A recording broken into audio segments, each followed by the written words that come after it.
Dear colleagues, thanks for coming. We continue with another topic on presentation of the roadmap of Donetsk and Lugansk development, developed by experts based on Ukraine-Donbass forum results. Please welcome.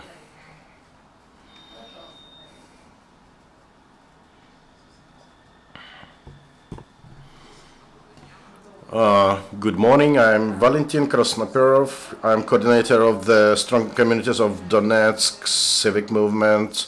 Already on 5th of July, we had a rather substantial forum featuring more than 300 participants held in Luhansk region, and we had the Chief Treasury Officer, Deputy Ministers, heads of departments, also on decentralization, also representatives of the Ministry of Regional Policy, diplomatic ambassadors and neighbors, and Mr. Vashchuk as well. The idea was to have a talk with local activists and local governments on problems of Donbass and ways of solving them. It was the first communication stage of it, but still we managed to produce some proposals that I, with my colleagues, will be glad to share with you. We will surely continue with this format, and we've already scheduled a new forum for September to tackle social and political issues, and particularly political pluralism establishment in the region, given the roots of political monopoly long established there. Our organization was involved in a rather important roundtable discussion on the territories of Donetsk and Lugansk region. We tried to invite representatives of security services, of local law enforcement agencies. Unfortunately, they did not attend. We had it with in mind that the coordination structures in Sloviansk, Donetsk, and other locations show clear inability to properly manage local elections in Donbass. And we also identified a set of criteria, future criteria for political representatives of the regions, candidates to MPs at the local and central level, and we'll try to induce political parties to participate in roundtable discussions to agree on candidates to local deputies.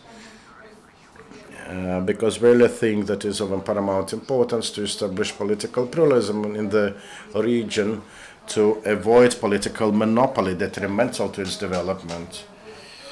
Among the issues discussed during the decentralization forum concern decentralization itself at the central and oblast level, financing of local councils was discussed, and there was a sharp talk between Mr. Zhebrivsky and Sloviansk mayor, which in particular resulted in funds doled to Sloviansk to renovate its infrastructure. We spoke also on establishment of territorial communities, and it was important for us to invite representatives of local councils to discuss this.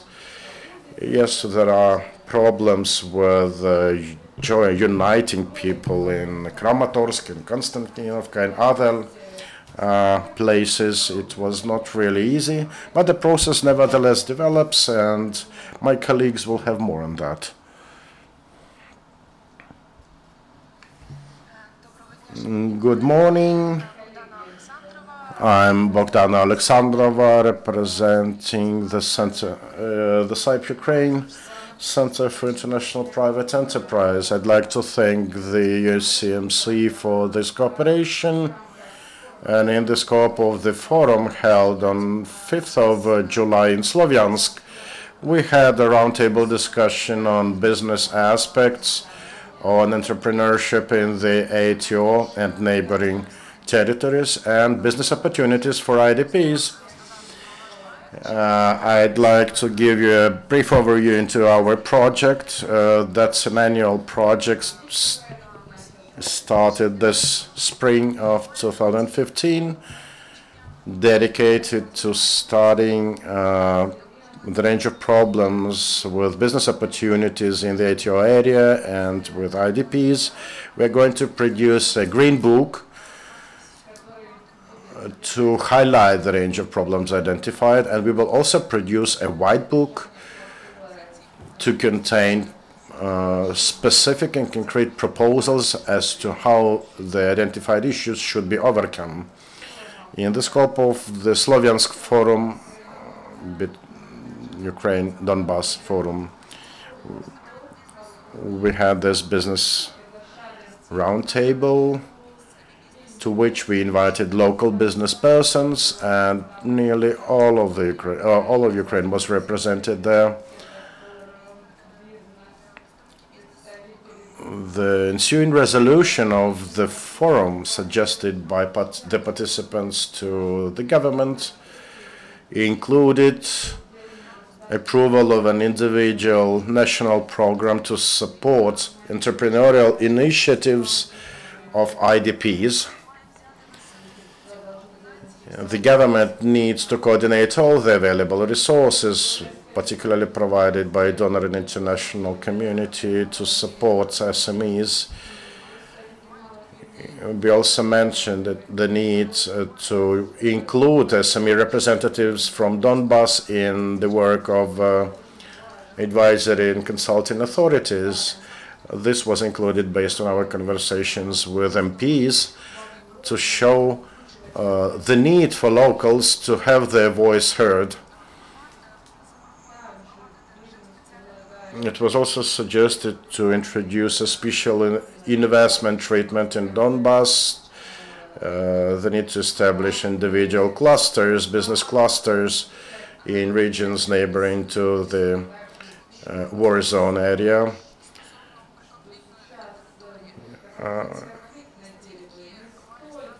Speaking of the areas in and around conflict, it is not just about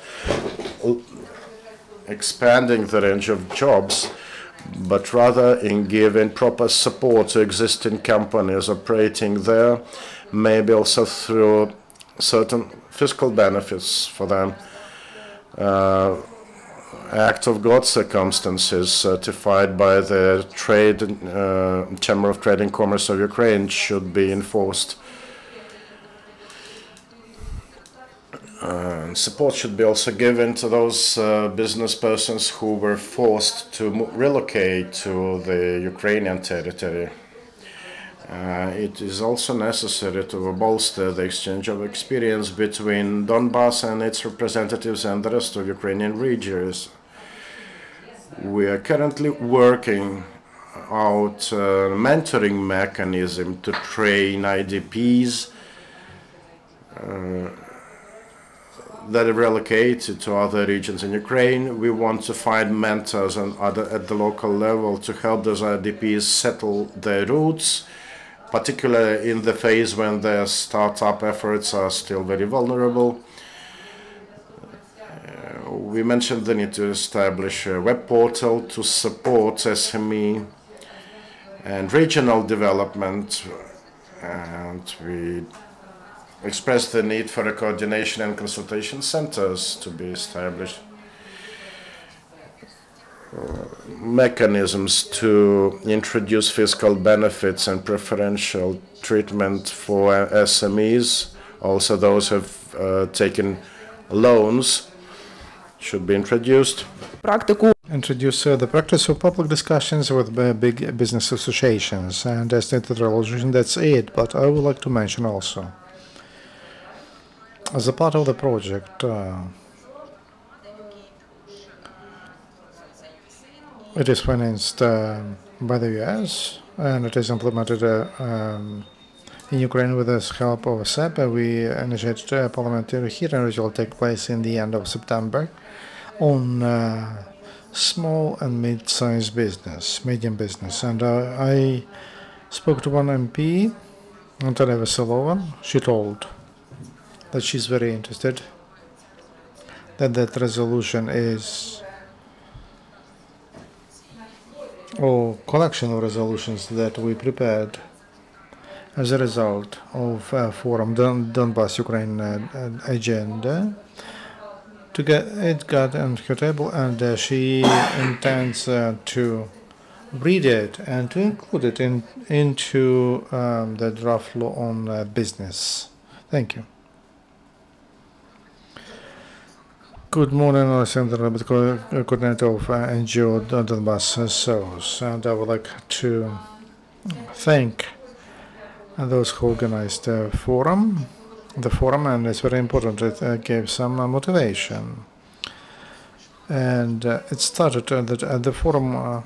We discussed the issue of 1 year of IDPs, and when we analyzed what the state achieved, what the government did to help IDPs, we found out that the most things were done for IDPs were done by volunteers, and that situation we have at present. Also, those positive changes in our legislation, like the law on status of IDPs, and all of they were initiated by NGOs, volunteers. So, at present, the issue of IDPs, less people work on that. Volunteers cannot help in the same volume, and the government is at the same place. Several days ago, the leaders of DNR, self-proclaimed DNR, they told that the border of DNR will be within the borders of Donetsk, and it's clear that the conflict will go on. And during the last days, I heard several about shells about in Avdiivka, Dzержinsk, and somebody was there are two people died, and also on occupied territories there are people who also died in Horbatko and Donetsk, and so the problem is not resolved, and people are still coming, and we don't have normal conditions for them. Recently, the first deputy of the Minister of Social Policy, Mr. Shevchenko, told on TV that IDPs, it's their fault. It's their fault what happened to them, and we understand that those people who are responsible for IDPs, the topic for them is not pleasant. It's a burden for them. So that we initiated, as the majority of NGOs agree with that we need a separate body, agency that will deal with IDPs, and we don't name it a ministry, agency, department, but we need to get together, analyze the situation, and we need to collect all the problems and to think how all these problems can be resolved, and then we should decide on powers, and then we could develop some criteria to that body just to understand what it will do. We want that body to be able not to be just a declaration, like Ministry of Information. We want that body to work, and we want to see its results, and that's why all the positions should be held by representatives from NGOs, and those really who work on IDPs issues and of whom it's a big problem.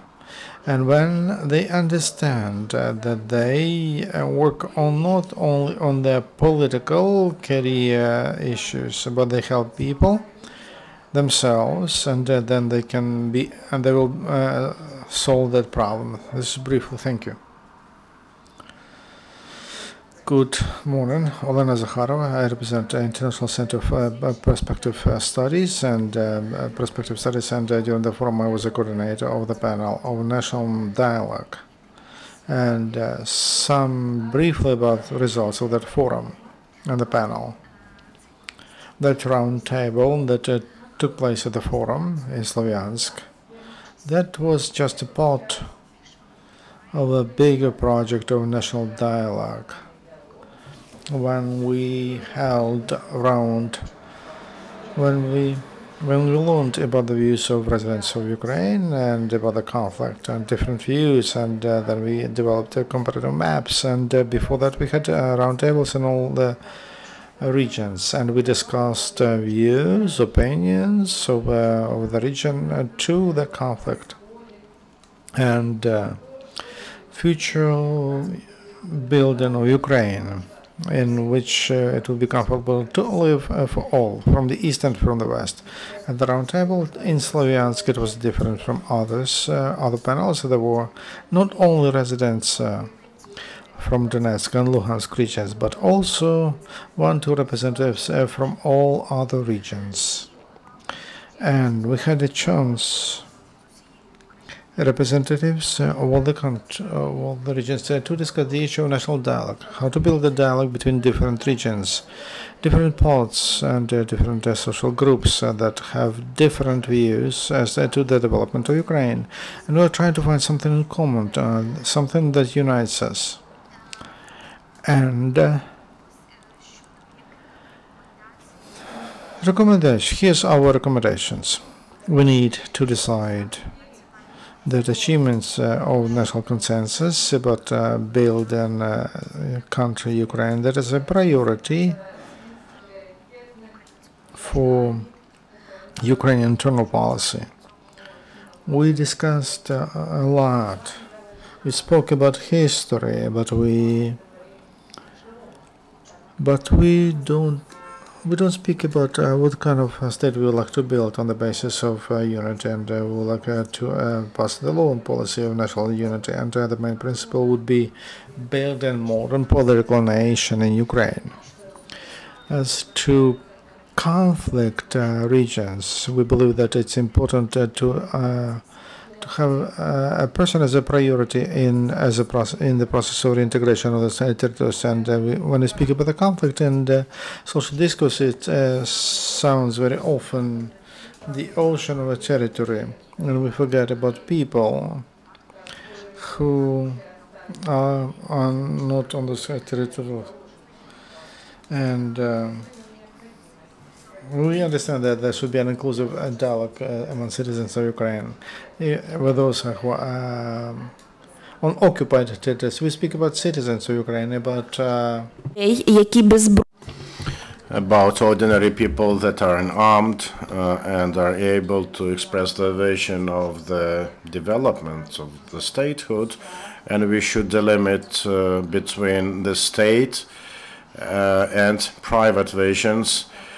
We can dislike someone on a personal level, but when we speak about the statehood and the level of thankful, then citizens on the territory not controlled by Ukraine still remain the citizens of Ukraine, and we need to heed for the vision, and we need to think how to incorporate them into a single concept of Ukrainian statehood development.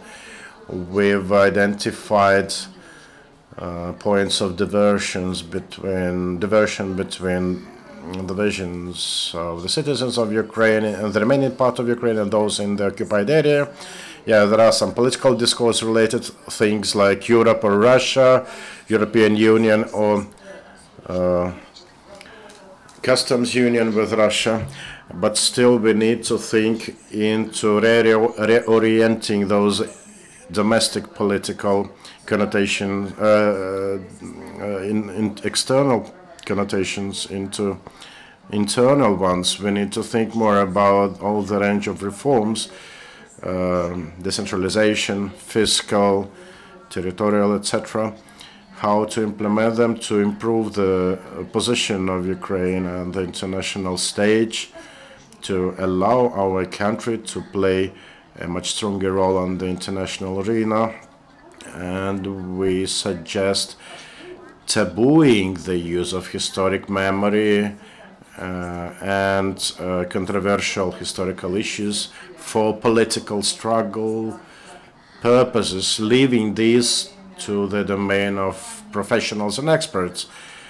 But we do think that it should never be used by political parties in their struggle for power. and we will launch monitoring of political rhetoric of candidates to identify hate language and disuniting language, again to prevent further divisions in the society. We plan to analyze draft laws and legal regulations on matters related to regional divides, and we plan to provide for the compliance of these legal regulations in line with the idea of national unity. Surely the solving of these matters will need more than just one round table we had, but these are just our recommendations for future activities in the area. Thank you, Olena. Thank you, all the speakers. Are there any questions, please? Olena Zakharova, UCMC. My first question to Ms. Zakharova. You said about taboo in the historic memory. Would you provide some specific examples? And would you not think that, on the contrary, these issues should be openly discussed and debated? Yeah, they really should be debated, but outside the political fights, outside the political election campaign and political clashes during the campaign. When people try to clash images of the past, of Soviet past, of Stalin, of Bandera, we think this should not be used in political competition and in political struggle, particularly in the period between, before elections. In between elections, there should be discussions about the current status of Ukraine's development and future of the country. And we still think that it should be debated and presented by historians and other professionals. Thank you. Another question regarding the forum itself. You did discuss these matters and you provided recommendations. But what makes your forum stand out from other similar forums? From what I gathered, the event took place 2 weeks ago. Maybe there are some early results or specific steps taken to restore this national dialogue that you mentioned. First of all, the key result of the forum was the coordination of mutual activities, of civic initiatives in the rest of Ukraine, in Donbass and in Donetsk and Lugansk regions. And really the time is ripe now to speak about a more or less congruent strategy of Donetsk and Lugansk regions' development. And the words of MP Goncharenko and MP Lutsenko about no elections in Donbass, they fly in the face of the impending needs in the region. We need better communication, and when it comes to decentralization, the very conversation around matters of decentralization in this area has allowed funding being channeled to this region. Because before, the money transferred by the cabinet of ministers would settle the Oblast region and would never reach localities. Now the situation has changed. And we've also mentioned the need to create certain coalitions between political forces on the eve of elections, and we see some starting cooperation between various community and civic initiatives from Donetsk and Luhansk regions,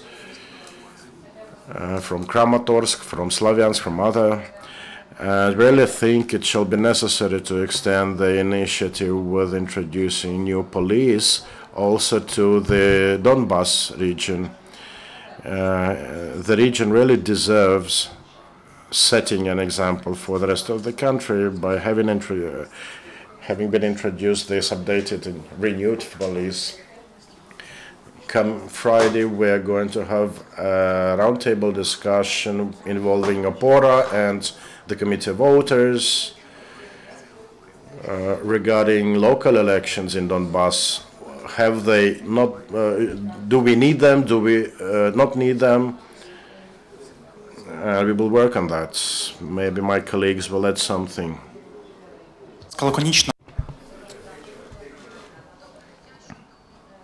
As to the round business with business, first of all, we were impressed with audience that visited our roundtable in 2 years in the Center of International Private Business. It probably was the most constructive roundtable with the audience that is not prepared. So business, there is business on conflict territories. They live there. They are able to talk. They are able to suggest how to resolve issues they have.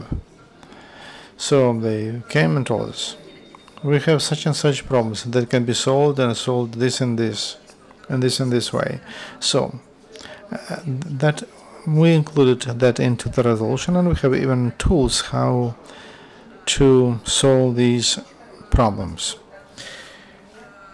Also, one example about Slavyansk. That is probably a beginning of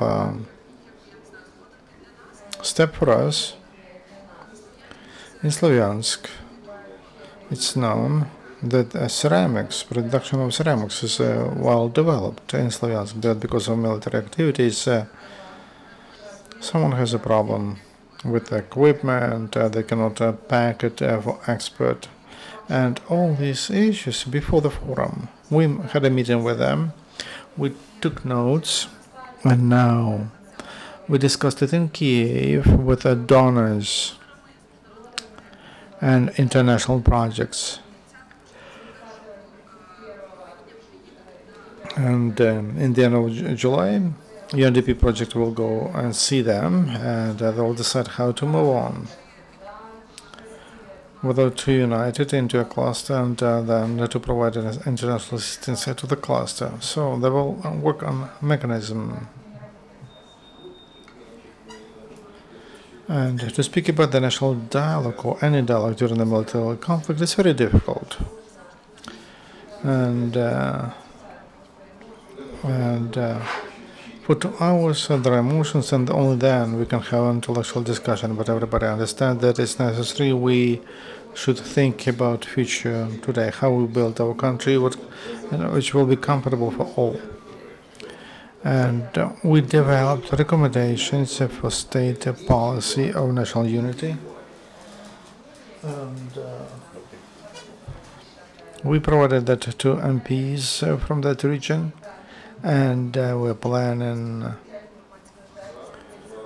to set up a league of NGOs which will continue this work. And the forum allows us to bring together representatives from all over Ukraine and with representatives of from occupied territories, and to think together all that task